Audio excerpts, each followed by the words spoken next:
Hello everyone, कैसे हैं आप लोग? तो आपको पता है कि मैंने बहुत सारा अलग-अलग टॉपिक पे डिस्कस कर लिया है क्वेश्चन को, प्रीवियस ईयर क्वेश्चन को, ठीक है? सिलेबस को अच्छे से जेपीएससी का देख चुका हूँ, ठीक है? तो आज हम इसी को लेकर के 6 जेपीएससी में जो पीटी का क्वेश्चन है, उसको आज हम लोग देखेंगे और इसमें हम लोग इसके आंसर पे भी डिस्कस करेंगे और आंसर भी देखेंगे कि किस तरह से है। मेन इसमें हम लोग का आपको पता है कि ये 6 जेपीएससी बहुत पुराना है, 2016 का है, तो इसको हम लोग ये एग्ज़ाम पॉइंट ऑफ व्यू से इतना इम्पोर्टेंट तो नहीं समझ सकेंगे क्योंकि आपको पता है कि ये बहुत पहले हो चुका है। तो इसमें मेरा फ़ोकस रहेगा कि ये किस तरह का इसका ट्रेंड रहा है, ठीक है? हमने 2021 का भी डिस्कस कर लिया है कि किस तरह से उसका ट्रेंड रहा है, 2016 का क्या है। लेकिन इसमें ख़ास बात ये होता है कि जैसे कुछ स्टैटिक पॉइंट हो जाता है, जैसे अगर हम लोग बात करते हैं झारखंड के टॉपिक का या फिर इसमें कि पेपर अभी हम लोग देखेंगे ये पेपर 1 और पेपर 1 में आपको पता है कि झारखंड से 10 क्वेश्चन इसमें पूछे जाते हैं। तो झारखंड का स्टैटिक पार्ट हो गया, ठीक है? और साथ ही साथ जैसे हिस्ट्री, जियोग्राफी इससे कैसे क्वेश्चन ये तो बदलेंगे नहीं। तो इस तरह से इससे कैसे क्वेश्चन पूछे जा रहे हैं, तो इस पे हम लोग इसमें देखेंगे। आप देख पा रहे होंगे कि जीएस 1 का आज हम लोग कवर करेंगे, ये 6 जेपीएससी का है और इसमें हम लोग बेसिकली अंडरस्टैंड करेंगे कि किस रेंज में इसका डायरेक्शन रहता है और इसमें ख़ास बात ये है कि मिसलेनियस का कुछ टॉपिक रहता है। उसमें मिसलेनियस में भी किस रेंज तक पहुँच सकता है ये जेपीएससी तो वो चीज़ हम लोग कवर करने का कोशिश करेंगे और आने वाले वीडियो में। और आज हम लोग का कोशिश रहेगा अंडरस्टैंड करना कि इसका रेंज क्या है और किस तरह से इसमें क्वेश्चन पूछा जा रहा है। तो चलिए बिना किसी देरी का आज हम स्टार्ट करते हैं। इससे पहले कि आप आगे बढ़ें, आप वीडियो को लाइक, सब्सक्राइब और अपने फ्रेंड को शेयर कर सकते हैं ताकि वो भी ज़्यादा मोर बेनिफिटेड हो सकें इस वीडियो से। तो चलिए बिना किसी देरी का हम लोग पहुँचते हैं। ये आप देख पा रहे होंगे जैसे ये फर्स्ट ये हिस्ट्री से है, ठीक है? हिस्ट्री के एंशिएंट पार्ट से है। और एंशिएंट हिस्ट्री से है तो ये पूछा गया है साइट से और आपको पता होगा कि हड़प्पा और मोहनजोदड़ो का जो भी साइट होता है, ये हमारे लिए कहीं न कहीं ज़्यादा इम्पोर्टेंट हो जाता है। तो इसी से ये क्वेश्चन पूछा गया था कि बिगेस्ट हड़प्पन साइट कौन-सा है इंडिया में, ठीक है? भारत में हड़प्पा का बृहद स्थल है, तो ये कौन-सा हो जाएगा? ये राखीगढ़ी हो जाएगा जो कि सबसे बड़ा हो जाता है और ये इंडिया के पार्ट में आता है। तो ये चीज़ हम लोग को देखने को मिला, यानी कि हम लोग यहाँ से ये चीज़ सीखे कि हम लोग को ज़्यादा से ज़्यादा फ़ोकस करना है एंशिएंट के जितने भी साइट हुए हैं, जितने भी खोज हुए हैं या फिर अभी तो आपको पूछ दिया कि ये कौन-सा है या फिर पूछ देगा कि राखीगढ़ी में क्या मिला था जब यहाँ पे जब ये साइट को खोदा गया था तो, ठीक है? लोथल में क्या है, ठीक है? डॉकयार्ड के लिए है, धौलावीरा किसके कारण है, ये लोथल कहाँ पे पड़ेगा आपका? तो इस तरह से सारे ये हम लोग यहाँ से समझ सकते हैं कि ये किस रेंज में जेपीएससी का है, ठीक है? तो नेक्स्ट हम लोग देखते हैं नंबर 2 कि ऋग्वेदिक ट्राइबल असेंबली, ठीक है? Associated with judicial function was. तो इसमें बोला गया है कि जैसे जनसभा होता था पहले के टाइम पे, पहले तो ज़्यादातर यही होता था और न्यायिक कार्य करता था, ठीक है? तो जनसभा जो थी ऋग्वेद टाइम में न्यायिक कार्य करता तो उसको क्या बोला जाता था? तो उसको बोला जाता था सभा। चाहे तो आप इसको कॉमन सेंस से भी बना सकते हैं। आपको मेन है कि इसमें कन्फ्यूज़न इस जगह पे होगा कि हो सकता है कि समिति हो, विधाता तो बिल्कुल ही अलग हो जाएगा, इसमें तो नहीं दूर-दूर से इसका नाता नहीं है। समिति में कन्फ्यूजन हो सकता है लेकिन मेन है कि ये थोड़ा-सा इंटरमीडिएरी पार्ट में आ जाता है, तो हम लोग का ऑप्शन हो जाएगा सभा, तो यहाँ तक आप पहुँच सकते हैं। नेक्स्ट देखिए कि ये आपका 3 है, ठीक है? यमक का, ठीक है? यमका और यमक बोल सकते हैं कि ये बुद्धिस्ट पिटाका से रिलेटेड है, तो इसमें किससे रिलेटेड है? देखिए आपको पता होगा कि जब बुद्ध का डेथ हुआ था, तो उसके बाद उनके जितने भी बुद्ध का जो टीचिंग था, ठीक है? और उनका जो धम्म था, उसको कहीं न कहीं कंपाइल करने के लिए अलग-अलग असेंबली हुआ, ठीक है?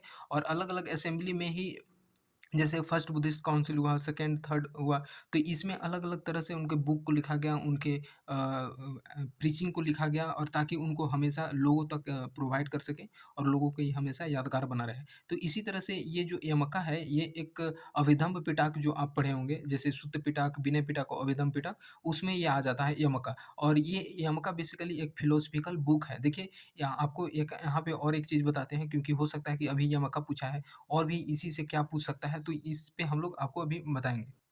तो यहाँ पे जो अभिधम्म पिटक में जो फ़िलॉसफ़ी था इसमें फ़िलॉसफ़ी, इसमें बेसिकली ये है कि आपका 7 बुक ऐड किया गया था, ठीक है? 7 बुक थे और 7 बुक में 1 बुक तो हम लोग को यमका पता चल गया। 6 बुक और हैं, जो कि हम लोग जान लेते हैं ताकि आने वाले एग्ज़ाम में हम लोग को कहीं न कहीं पूछा जा सकता है। तो इसमें आप ध्यान रखिएगा कि इसमें एक पड़ता है धामा संगिनी, ठीक है? धामा संगिनी और सेकंड हो जाता है आपका धातु कथा। ये देखिए याद रखिएगा आप, ठीक है? धातु कथा, धातु कथा और एक और हो जाता है आपका कथावथु, ठीक है? कथावथु आप ऐसे समझ सकते हैं, हिंदी इंग्लिश कोई ज़्यादा इसमें मैटर नहीं करना चाहिए। कथावथु हो जाता है, पठाना हो जाता है, ठीक है? पठाना। कितने हो गए? 1, 2, 3, 4 हो गए, 4 और 2 और हैं, और एक हो जाता है विभंगा, ठीक है? और एक हो जाता है आपका पुगला पनाई तुई, ठीक है? ये थोड़ा-सा नाम आप अच्छे से कीजिएगा। पुग्गा पुगालापनाई तुई, ठीक है? तो ऐसा नाम इसका है। तो ये चीज़ हो जाता है आपका कि ये आप 7 बुक हो गए, जिसमें कि एक हो जाता है यम का, और बाकी का हो जाता है ये। हो सकता है कि आने वाले एग्ज़ाम में हम लोग से इनमें से पूछ दे, तो ये चीज़ हम लोग को थोड़ा-सा ध्यान रखना ज़रूरी हो जाता है। नेक्स्ट हम लोग क्वेश्चन देखते हैं 4 नंबर, कि the Chinese pilgrim who visited India in early 6th century. तो 6वीं सेंचुरी के शताब्दी के टाइम पे जो भारत में आने वाले चीनी तीर्थयात्री थे, उनका नाम क्या है? तो वे हो जाते हैं सुन यूंग, ठीक है? तो शुंग यूंग ये हो जाते हैं, जो कि 6th सेंचुरी के टाइम पे आए थे भारत में। नेक्स्ट हम लोग देखते हैं, ये सारे हिस्ट्री से हैं, तो हिस्ट्री को हम लोग को तो पढ़ना ही पड़ेगा, याद तो करना ही पड़ेगा, ठीक है? तो नेक्स्ट है कि चालुक्य रूलर पुलकेशिन, ठीक है? जो कि चालुक्य के रूलर थे पुलकेशिन, उनका विक्ट्री हुआ था हर्षा से, कि जब हर्षा के साथ जब हुआ तो उसपे जीत हुई थी पुलकेशिन का, तो वो किस समय हुआ था, किस ईयर में? तो ये हो जाता है आपका 618 एडी में, ठीक है? तो 618 ईस्वी में इनका जो विजयी हुए थे पुलकेशिन टू, जो चालुक्य रूलर से बिलोंग करते थे। नेक्स्ट हम लोग देखते हैं कि earlier reference of use of magnetic compasses in India sees was used by. जैसे क्या होता था कि पहले इतने टेक्नोलॉजी नहीं थे, जो कि महासागर में ज़्यादातर पहले ट्रेड होते थे उस रूट से, तो अभी भी होते हैं। तो उस समय इतना ज़्यादा टेक्नोलॉजी नहीं था, तो उसके लिए कंपास, मैग्नेटिक कंपास का यूज किया जाता था, ठीक है? तो आपको पता होगा कि चुंबकीय दिशा सूचक का यूज करते थे, तो भारतीय महासागरों में प्रयोग होता था। तो ये किसने ये स्टार्ट किया था? तो ये आप देख सकते हैं कि सदरुद्दीन, ठीक है? सदरुद्दीन मोहम्मद औफ़ी, इनके द्वारा यूज़ हुआ था, ठीक है? तो ये आप सबसे पहले तो आप इसको ध्यान रख सकते हैं, ये कहीं न कहीं हो सकता है फिर से रिपीट कर दें, तो ये चीज़ है। नेक्स्ट हम लोग देखते हैं कि the first true arch in सल्तनत memorial could be seen in. तो देखिए, सबसे पहले क्या था कि इसमें कहने का मतलब ये है कि वास्तविक जो मेहराब था, किस सल्तनतानी स्मारक में देखा गया। आपको अलग-अलग टॉम्ब देखने को मिलेगा, अलग-अलग जो बड़े-बड़े पिलर देखने को मिलेगा, ठीक है? जैसे ताजमहल हो गया, और भी आपको देखने को मिलेगा रेड फोर्ट। तो पहले का क्या था कि अलग-अलग जैसे मोनूमेंट थे, उनमें आपको अलग-अलग तरह के डिज़ाइन और कारीगरी देखने को मिलता था। तो इसमें पूछा गया कि सबसे पहले ट्रू आर्क किस में देखा गया? तो ये जो टॉम्ब ऑफ बलबन था, तो इनमें इनमें देखा गया कि जो आर्क है, ये पहले यूज़ हुआ है। तो ये चीज़ आप ध्यान रख सकते हैं। इस कारण से हमारे लिए इम्पोर्टेंट हो जाता है। नेक्स्ट देखते हैं 8 number, the most Orthodox Sufi order was. तो ये देखिए, ये कितना, अभी जो हम लोग हिस्ट्री का पार्ट देख रहे हैं, तो हिस्ट्री बहुत ही मतलब एक तरह से आप बोल सकते हैं कि ये एस्थेटिक चीज़ है, और इसको हमको कहीं न कहीं अच्छे से पढ़ना पड़ेगा, तब जाकर के पढ़ना भी पड़ेगा और याद भी करना पड़ेगा, तब जाकर के सही हम लोग कर सकते हैं एग्ज़ाम में। तो ये बोल रहा है कि the most Orthodox Sufi order कौन था, ठीक है? तो कट्टरपंथी सूफी संप्रदाय था, तो इसमें कौन था? तो आपका जो था ये सुहरावर्दी, ठीक है? सुहरावर्दी जो था, ये कट्टर सूफ़ी संप्रदाय का के कैटेगरी में आता था, तो ये चीज़ हम लोग को याद रखना है। बाकी जो देख सकते हैं कादरी, चिश्ती, ये सब थोड़ा-सा lenient थे, लेकिन ये जो सुहरावर्दी था, ये थोड़ा-सा कट्टर पंथी में कैटेगरी में आ जाता है। नेक्स्ट हम लोग देखते हैं 9th नंबर, कि द प्योर सिल्वर रुपया। देखिए, ये एकदम बेसिकली आपको कहीं कहीं भी कोई भी बुक पढ़िएगा अगर हिस्ट्री का, तो ये एकदम पूरी तरह से लिखा हुआ है। तो ये देखिए, एक लो हैंगिंग फ्रूट की तरह से हम लोग बोल सकते हैं कि इसको हम लोग अगर पढ़ते हैं तो पहुँच सकते हैं। तो ये जो शेरशाह का टाइम पीरियड था, उस समय ये सिल्वर का जो ये कॉइन था, ये इश्यू किया गया था, जिसका नाम रुपया था, ठीक है? तो ये आप पढ़ सकते हैं। नेक्स्ट हम लोग देखते हैं कि मैच द फॉलोइंग दिया है, और मैच द फॉलोइंग बहुत अच्छे से बार-बार इसमें पूछा गया है, तो इसको आप आने वाले एग्ज़ाम के पॉइंट से अच्छे से इसको फ़ोकस कर सकते हैं। जैसे बोला गया है कि एक तरह इस साइड में आपका दे दिया गया है हकाइब-ए-हिंद, फिर तुंजाल तिज़र, बाकी फिर ये है तहवीदिल अखलक, ठीक है? तो ये इस तरह से है, बाकी आपको इधर मैच करना है। तो सबसे पहले है कि ये है हकाइक-ए-हिंद, ठीक है? तो हकाइक-ए-हिंद हो जाएगा आपका, इससे है अब्दुल वाहिद, ठीक है? बिलग्रामी, ठीक?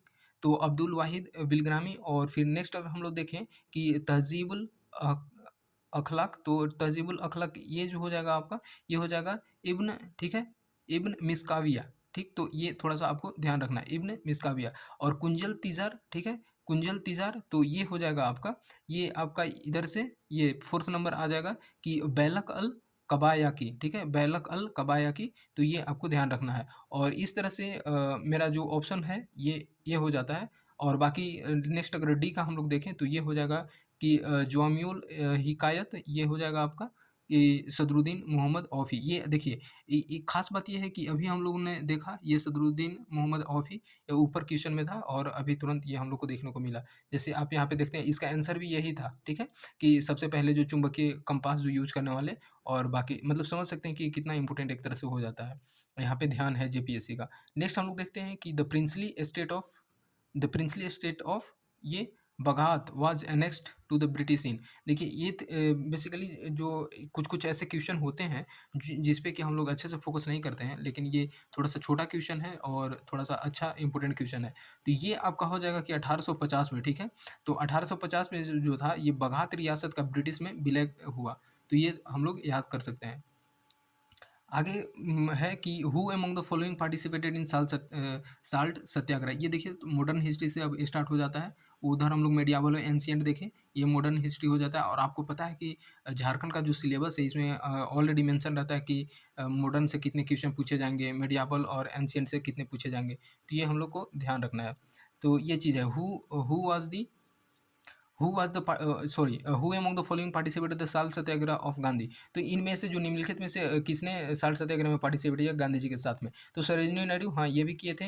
राजकुमारी अमृत कौर, ये तो बिल्कुल साथ में थी और कमला देवी चट्टोपाध्याय। तो ये इस कारण से हो जाता है ऑप्शन डी, ये सारे के सारे जो थे गांधी जी के साथ में थे नमक सत्याग्रह के टाइम पे, ठीक है। नेक्स्ट हम लोग देखते हैं कि the Pakistan resolution was drafted by. ये भी देखिए मॉडर्न हिस्ट्री से है। तो ये किसके द्वारा हुआ था? तो सिकंदर हयात खान, ठीक है। तो ये हो जाता है सिकंदर हयात खान के द्वारा ये जो पाकिस्तान रिज़ॉल्यूशन था वो तैयार किया गया था। आगे हम लोग देखते हैं कि जो ये भी ब्रिटिश मोनार्क ये भी है एक तरह से हिस्ट्री। देखिए ये इंडियन इंडिपेंडेंस इससे रिलेटेड हिस्ट्री है कि तो इसमें बोल रहा है कि the British monarch at the time of Indian Indian independence was. तो इस समय कौन था, ठीक है? ब्रिटिश मोनार्क वहाँ का बात कर रहा है। तो ये हो जाएगा जॉर्ज 6, ठीक है? तो जॉर्ज 6 जो थे ये हो जाते हैं उस समय के ब्रिटिश मोनार्क थे जब इंडिया को आज़ादी मिलने वाला था। नेक्स्ट हम लोग देखते हैं कि माउंटबेटन प्लान जो जून 1947 का था, वो provided a referendum in which of the following province. तो किस प्रांत में जो था कि उन्होंने एक रेफरेंडम प्रोवाइड किया था। तो ये हो जाता है देखिए आप सिंध है, हाँ, बलूचिस्तान भी है और नॉर्थ वेस्ट फ्रंटियर प्रोविंस। तो ये सारे के सारे जगह पे इनका रेफरेंडम क्योंकि देखिए बेसिकली माउंटबेटन प्लान का था ही वैसे भी ये लास्ट में थे। तो जब इंडिया का पार्टीशन हो रहा था तो इनका एक इम्पोर्टेंट रोल हो जाता है पाकिस्तान और इंडिया पार्टीशन अलग-अलग क्षेत्र में। तो ये आप देखेंगे कि अभी सिंध और बलूचिस्तान ये जो है और नॉर्थ फ्रंट ये सारे के सारे अभी पाकिस्तान वाले क्षेत्र में आ जाते हैं। तो जब ये डिवाइड हुआ और इधर इंडिया तो इनका थोड़ा-सा रोल था, तो ये सारे के सारे एरिया में हो जाता है। Which of the following pair is not correctly matched, ठीक है? तो इसमें बताया गया है कि कौन करेक्टली मैच नहीं है। आपको पता है कि टोटल एरिया ऑफ इंडिया इतना है, तो आप हिस्ट्री पढ़ेंगे सॉरी ज्योग्राफी पढ़ेंगे तो उसमें एनसीईआरटी में ही तो अच्छे से मेंशन है, तो इतना ये सही है। लैटीट्यूड एक्सटेंट एकदम बिल्कुल सही मैंने ऑलरेडी बता दिया हूँ इसमें जब मैंने एक डिस्कस किया था लोकेशन चैप्टर को, ठीक है? कि झारखंड के जियोग्राफिकल लोकेशन तो उसमें मैंने अच्छे से डिस्कस किया है कि कितना एक्सटेंट है नॉर्थ साउथ ईस्ट वेस्ट कितना है, फिर लैटीट्यूड लॉन्गिट्यूड तो ये सही हो जाता है, बिल्कुल सही है। और लॉन्गिट्यूड एक्सटेंशन ये भी सही है। तो पूछ रहा है कि कौन-सा गलत है, ठीक है? कौन करेक्ट नहीं है, सही नहीं है, तो ये हो जाता है डी, ठीक है? कि स्टेट इन इंडिया देखिए उस समय का बात है, अभी भी तो इतना नहीं है, तो ये चीज़ें ईज़ी है, ये बोल सकते हैं। नेक्स्ट हम लोग देखते हैं कि भारत का वो कौन-सा स्थान है, ठीक है? Name the place in India where bay of Bengal, Arabian sea and Indian ocean meet. एकदम ब्यूटीफुल क्वेश्चन है और इसको हम लोग आसान क्वेश्चन ही बोलेंगे, ठीक है? तो ये हो जाता है आपका कन्याकुमारी, ठीक? देखिए बेसिकली इंदिरा पॉइंट तो दूर-दूर से नहीं होगा क्योंकि आप इसको देखेंगे कि अंडमान निकोबार वाले क्षेत्र में अगर नीचे सबसे है तो ये तो बिल्कुल नहीं होगा।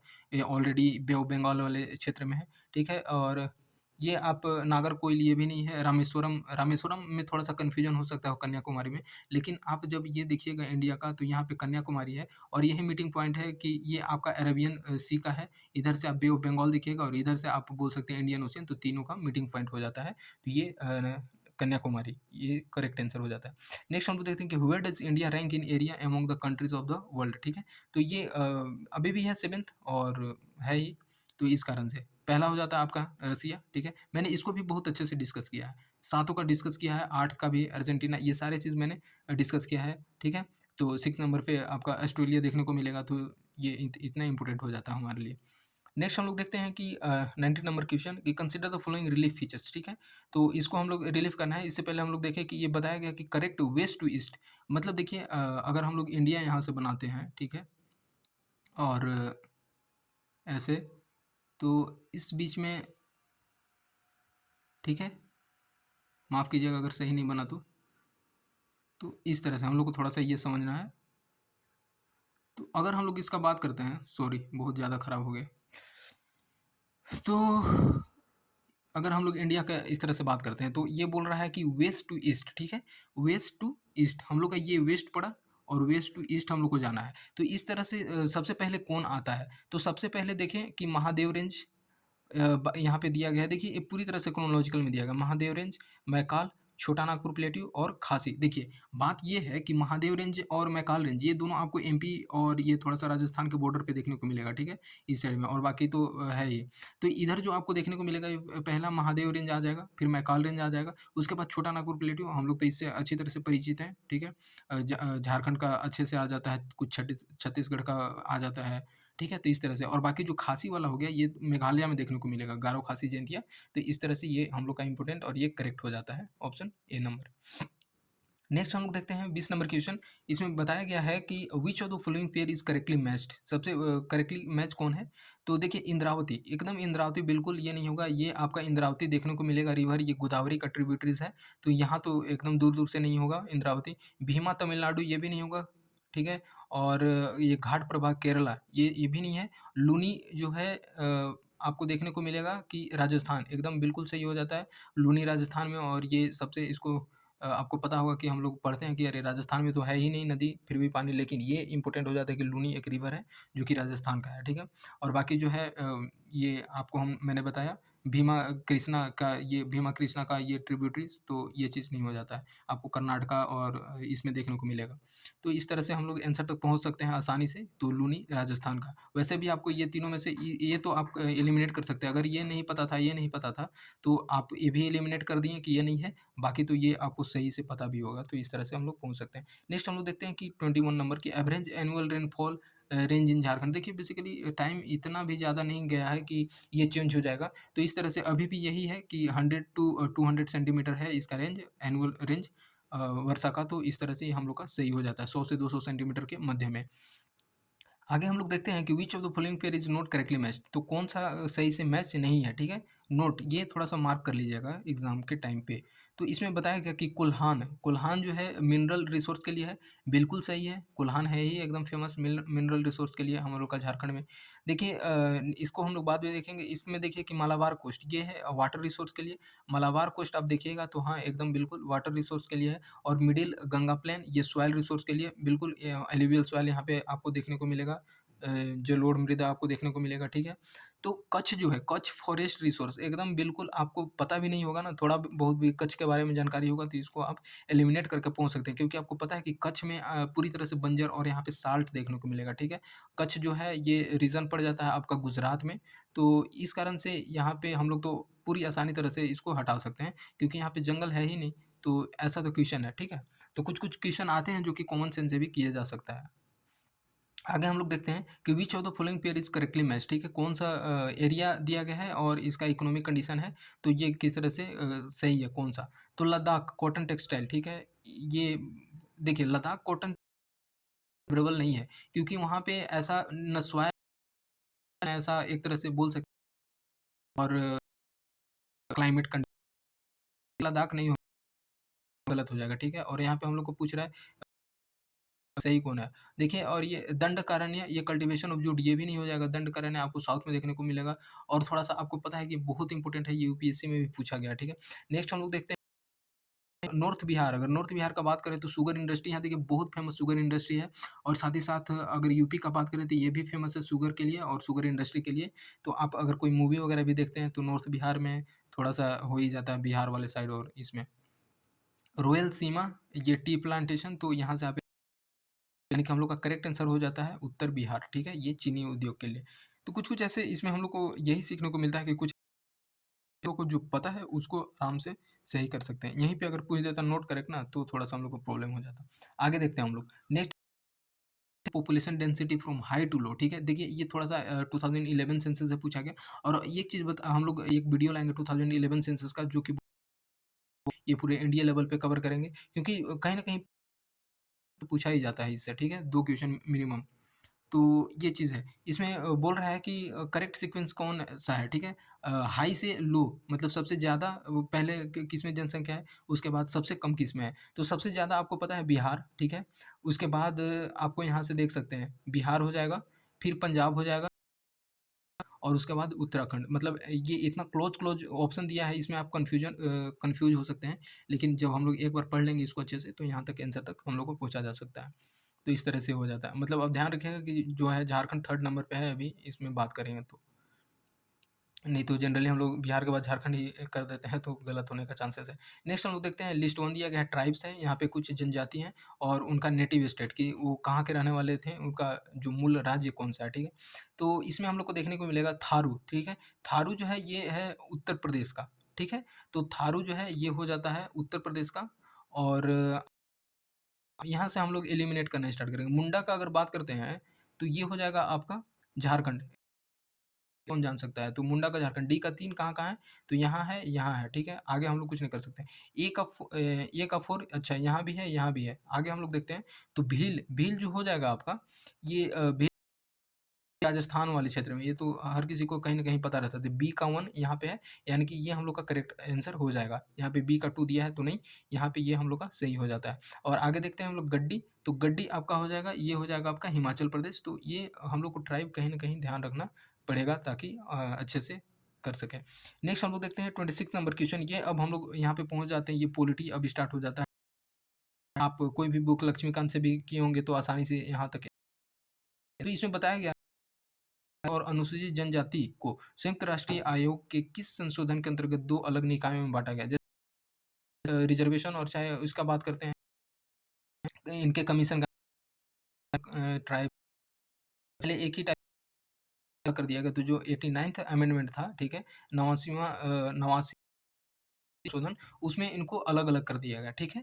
तो को ध्यान रखना है और इसमें बहुत कितने पॉपुलेशन थे, ये कॉन्स्टिट्यूशनल बॉडी है कि नहीं है, क्योंकि बहुत ज़्यादा इम्पोर्टेंट हो जाता है, तो वो चीज़ हम लोग को ध्यान रखना है। आगे देखते हैं 27 नंबर की how many parts was there in original Indian constitution. ये देखिए ओरिजिनल मतलब कहने का मतलब ये है कि जब शुरू-शुरू संविधान इतने आर्टिकल और पार्ट और शेड्यूल थे, क्योंकि आपको पता है कि अभी 22 शेड्यूल हो गए, ठीक है? और फिर इस तरह से मतलब हमेशा से चेंज होते आया है। तो ये इस तरह से इतना हम लोग को देखने को मिलेगा। माफ़ कीजिएगा मैंने अभी शायद 22 शेड्यूल बोला, अभी 12 शेड्यूल है, तो इस तरह से। तो यहाँ पे देखिए जब शुरू-शुरू था, अब हो गया है 12 शेड्यूल, तो यहाँ से ये हम लोग देख सकते हैं यहाँ पे 12, तो ये तो नहीं होगा, ये भी नहीं है कि 395 आर्टिकल थे, यहाँ पे 390 दिया, ये भी नहीं होगा, यानी कि करेक्ट है 22 पार्ट 395 आर्टिकल और ये चीज़। अभी हो गया है 5, ठीक है, आर्टिकल, तो ये भी हम लोग को ध्यान रखना है, हम लोग बात करते हैं तो। इतने आर्टिकल हो गए हैं।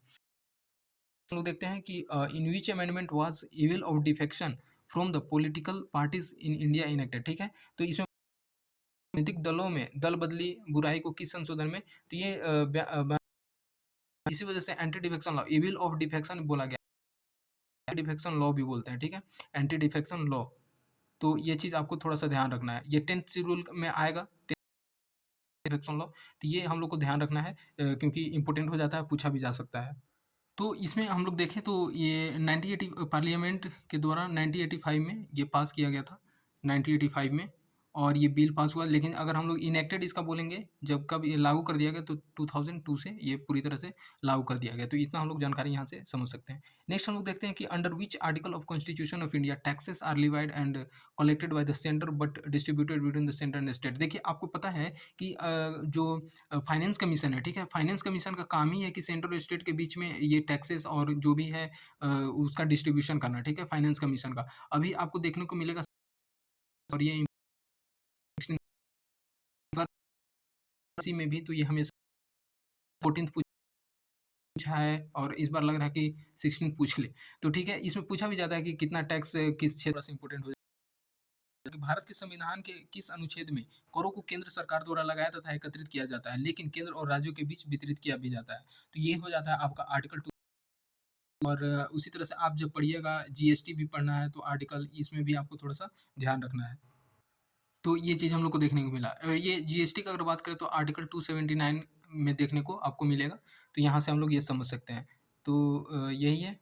नेक्स्ट हम लोग देखते हैं कि which of the following is not features of good governance. यहाँ देखिए गवर्नेंस का बात आ जाता है, ठीक है? हम लोग को आपको पता है कि गवर्नेंस भी पढ़ना है इसमें, ठीक है? सुशासन वाले जितने भी हैं, तो इसमें देखिए कुछ-कुछ इसमें होता है कि आपको फैक्ट दे देगा तो वहाँ पे हम लोग को प्रॉब्लम हो जाएगा। जैसे कि अभी आप लोग हम लोग देखेंगे यहाँ पे। लेकिन मैं कोशिश करूँगा इसको पढ़ने का, वो भी लक्ष्मीकांत से गवर्नेंस का टॉपिक कवर करेंगे ताकि हम लोग को ज़्यादा बोला गया है कि कौन-सा फीचर गुड गवर्नेंस का अकाउंटेबिलिटी एकदम बिल्कुल ये गुड गवर्नेंस का पार्ट है, ठीक है? ट्रांसपेरेंसी होना ही चाहिए और रूल ऑफ लॉ तो बिल्कुल होना चाहिए। तो बोल रहा है कि कौन-सा नहीं है, तो ये जो है रेड टेपिज़्म जो है ये जो है कि इसका गुड गवर्नेंस क्योंकि अगर रेड टेपिज़्म हो जाए तो जितने भी ट्रांसपेरेंसी, रूल ऑफ लॉ और अकाउंटेबिलिटी ये वायलेट हो जाएँगे, ठीक है?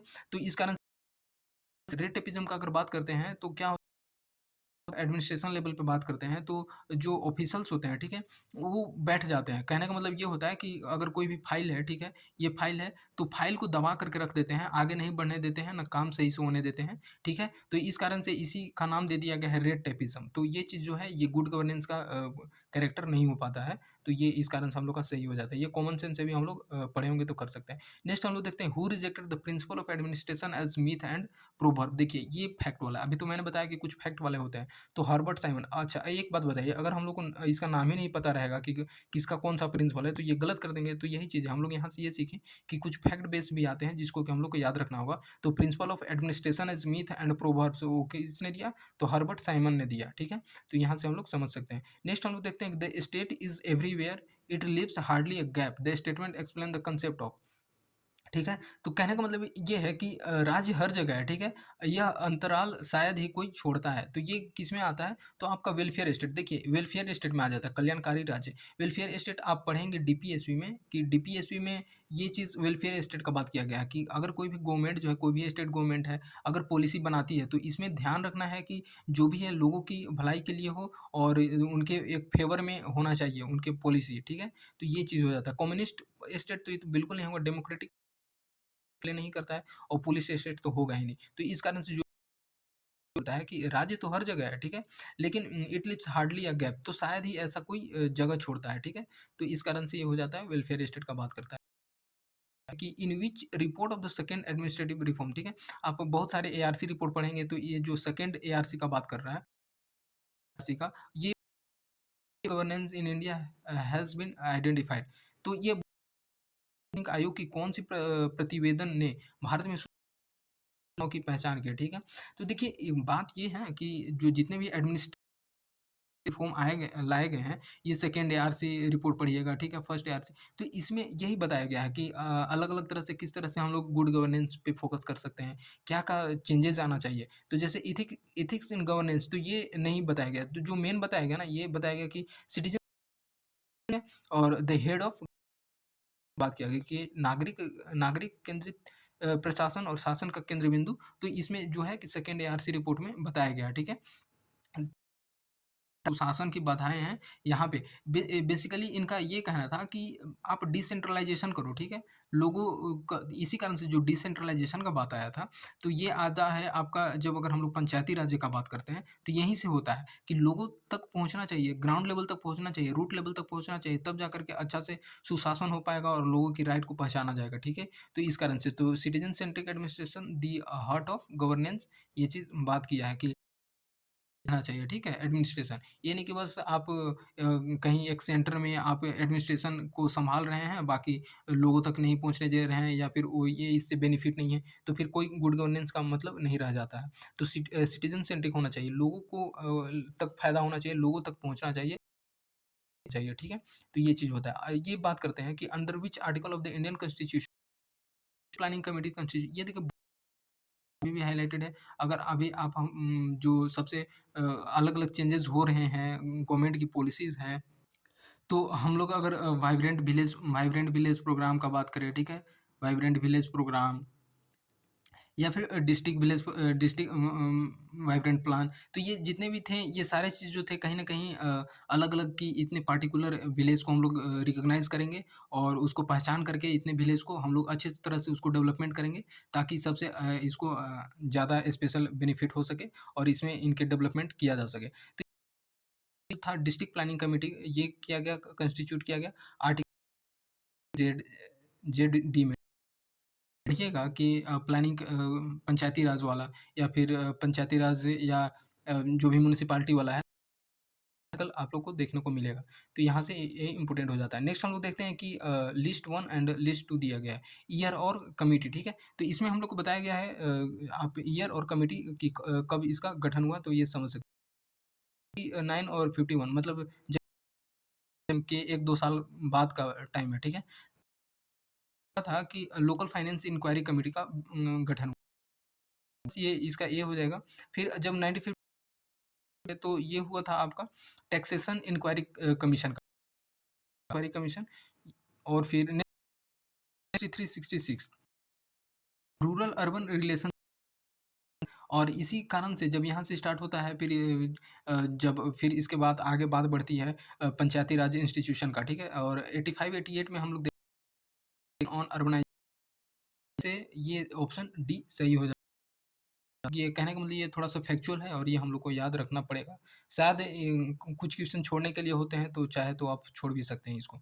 नेक्स्ट हम लोग देखते हैं कि द रिकमेंडेशन ऑफ 14, अरे क्या बात है! कर रहे थे 14-15 कि यूपीएससी में पूछा है, यहाँ भी पूछ लिया गया है। क्वेश्चन जो है इसका देखिए, अरे एकदम सेम टू सेम। मैं यहाँ से थोड़ा-सा एक्साइटेड हो गया कि ये पता था, ठीक है? तो ये इस टाइप से for increase the share of net proceeds of union tax between central and state. मैंने अभी इसको अच्छे तरह से बताया कि फाइनेंस कमीशन का काम ही रहता है इसमें उनके जो शेयर को डिस्ट्रीब्यूट करना। तो इसमें था उस टाइम पे, अगर हम लोग बात करते हैं 14th फाइनेंस का, तो ये 42nd परसेंट है, मतलब 42% है। अभी हम लोग को देखना होगा 16th फाइनेंस कमीशन का और 15th फाइनेंस कमीशन का। पूछा जा सकता है अपकमिंग जेपीएससी में। तो नेक्स्ट हम लोग देखते हैं कि नेशनल ग्रीन ट्रिब्यूनल, ठीक है? ये इस्टेब्लिश हुआ था गवर्नमेंट ऑफ इंडिया, ये कब हुआ था? तो ये 2010 में हुआ था। और एनजीटी का बात करें, नेशनल ग्रीन ट्रिब्यूनल, और आप जब पढ़िएगा कि वाइल्ड लाइफ प्रोटेक्शन एक्ट 1972, ठीक है? वाइल्ड लाइफ कंजर्वेशन एक्ट, तो जितने भी ये सारे एक्ट थे ना, तो उनको थोड़ा-सा सप्लीमेंट करने के लिए नेशनल ग्रीन ट्रिब्यूनल बनाया गया। क्योंकि क्या था कि कुछ-कुछ ऐसे प्रोविजंस थे ये सारे एक्ट में कि आप जा कर के सीधे-सीधे कंप्लेन सुओ मोटो एक्शन नहीं ले सकते हैं, ठीक है? कि अगर एनवायरनमेंट को पोल्यूशन, क्या था कि अभी-अभी आप रिसेंट कहीं गैस लीक का मामला हुआ, ठीक है? तो उस बीच में जो थी नेशनल ग्रीन ट्रिब्यूनल एनजीटी ने डायरेक्ट सुओ मोटो एक्शन लिया और उसपे वो एक्शन लिया, जो भी इसके उसपे इन्वेस्टिगेशन करना है या फिर कौन इसका ज़िम्मेवार हो सकता है, जो ऐसा गैस लीक हुआ या क्या हुआ, तो इसके लिए एक्शन ले सकता है। तो इसका जो गठन होता है, ये 2010 में होता है। बहुत ही आसान क्वेश्चन था, तो इसको आप कर सकते हैं। नेक्स्ट हम लोग देखते हैं कि which of the following is not true for India to combat adverse impact of climate change. एकदम ये देखिए आपका डिज़ास्टर मैनेजमेंट से है, ये डिज़ास्टर मैनेजमेंट से। और ये थोड़ा-सा 5 क्वेश्चन पूछा जाता है, अगर हम लोग बात करते हैं पेपर 1 में तो ये थोड़ा-सा हमारे लिए इम्पोर्टेंट हो जाता है, झारखंड का भी इसमें पूछा जा सकता है। तो ये देखिए इसमें बताया गया है कि नोट ट्रू, ठीक है? ये बोल रहा है कि कौन-सा सही नहीं है, कि अगर कोई भी ऐसा होता है कि दुष्प्रभाव जो पड़ता है जलवायु परिवर्तन के कारण, तो ये चीज़। तो पहला अगर हम लोग देखें, तो बोल रहा है कि establishment of clean development mechanism, एकदम ये ये हुआ था गठन इसका, ठीक है? सीडीएम का, तो ये तो नहीं होगा, नॉट ट्रू पूछ रहा है, ठीक है? नेक्स्ट हम देखते हैं कि investment of RS 1100 crore as an essential corpus under national adaptation fund. जो नेशनल एडाप्टेशन फंड है, कि जब कोई भी ऐसा घटना हो जाता है, तो फिर उसको किस तरह से उसको फिर से अडॉप्ट किया जाए उस कंडीशंस को, या फिर उनको कहीं दूसरे जगह पे शिफ्ट किया जाए। तो उस चीज़ को टैकल करने के लिए कितना जो था, ये 100 करोड़ का किया गया था स्टार्टिंग, ठीक है? फिर ये भी सही हो जाता है। लेकिन अगर हम लोग बात करते हैं कि ये जो था कि 19th meeting of BASIC at Sun City, South Africa recently, ये थोड़ा-सा वेग ऑप्शन हो जाता है और यही पूछ रहा है कि नॉट ट्रू, तो ये हो जाएगा, ठीक है? क्योंकि ये तो इसका दूर-दूर से नाता नहीं है, साउथ अफ्रीका और ये चीज़ है कि 9th मीटिंग बेसिक, ये थोड़ा-सा दूसरा चीज़ पे फ़ोकस करता है, ठीक है? तो ये ऑप्शन हम लोग का सही हो जाता है। नेक्स्ट हम लोग देखते हैं कि लिस्ट 1 और लिस्ट 2 दिया है, इसमें मैच करना है, ठीक है? तो ये थोड़ा-सा इकोनॉमिक्स से है और ये इसमें बोल रहा है कि कौन-सा सही सही कूट का चयन करना है, ठीक है? तो ये चीज़ है कि पहला बताया गया कि इनइक्वालिटी री-एग्ज़ामिन्ड, ठीक है? इनइक्वालिटी री-एग्ज़ामिन्ड, ये हो जाएगा आपका अमर्त्य सेन, जिन्होंने ये थे अच्छा खासा इनका जो आर्टिकल भी आता है, इकोनॉमिस्ट भी हैं, तो इनका ये है कि इनइक्वालिटी री-एग्ज़ामिन्ड ये इन्होंने दिया था। और द प्राइस ऑफ इनइक्वालिटी का बात करें तो प्राइस ऑफ इनइक्वालिटी जो था ये जोसेफ ई स्टिग्लिट्ज़, तो ये हम लोग को थोड़ा याद करना ही पड़ेगा। इकोनॉमी में आप पढ़ेंगे तो इसको याद कर सकते हैं। इनइक्वालिटी व्हाच कैन बी डन, ठीक है? इनइक्वालिटी व्हाच कैन बी डन ये एंथोनी बी एटकिंसन, ठीक है? एंथोनी बी एटकिंसन ये इन्होंने दिया था इनइक्वालिटी और द इकोनॉमिक्स ऑफ इनइक्वालिटी, ठीक है? द इकोनॉमिक्स ऑफ इनइक्वालिटी जो है ये थॉमस थॉमस पिक्टी तो इन्होंने दिया था। तो इस तरह से हम लोग इसको याद कर सकते हो जाता है इकोनॉमिक्स में। तो मैंने देखा कि 2 चीज़ को तो अच्छे से याद करना पड़ेगा। ये देखिए मैथ्स 1 ये भी है, देखिए मैथ्स है तो आप इस पे फ़ोकस कर सकते हैं, ठीक है? ये देखिए कुछ कमिटी दिया गया है, ये आप तो शायद आप इकोनॉमी से भी इसको रिलेट कर सकते हैं या फिर आप पॉलिटी से भी रिलेट चक्रवर्ती कमेटी, ठीक है? चक्रवर्ती कमेटी ये किससे रिलेटेड है? तो ये हो जाएगा आपका बैंकिंग सेक्टर रिफॉर्म से, ठीक है? बैंकिंग सेक्टर रिफॉर्म, थोड़ा-सा आप इससे रिलेट कर सकते हैं, चक्रवर्ती थोड़ा-सा ये मुँह, चक्र, गोल इस तरह से। तो ये थोड़ा-सा बैंकिंग सेक्टर रिफॉर्म से। और नरसिम्हा कमेटी, ठीक है? नरसिम्हा सेक्टर रिफॉर्म से है, ठीक है? तो ये हो जाता है फाइनेंशियल सेक्टर, बैंकिंग सेक्टर और फाइनेंशियल सेक्टर हो जाता है। और तेंदुलकर कमेटी कोई पता हो या ना हो, तेंदुलकर कमेटी हर किसी को पता रहता है और ये हो जाता है गरीबी से, और गरीबी हटाओ और पॉवर्टी एस्टिमेशन से ये रिलेटेड है। और चेलिया कमेटी ये बाकी जो बचा ये तो हो जाएगा टैक्स रिफॉर्म से। तो देखिए नेक्स्ट अगर हम लोग यहाँ पे देखते हैं, देखिए अगर आपको एक भी ये पता होगा ना कि तेंदुलकर कमेटी ये सी का 2 होगा।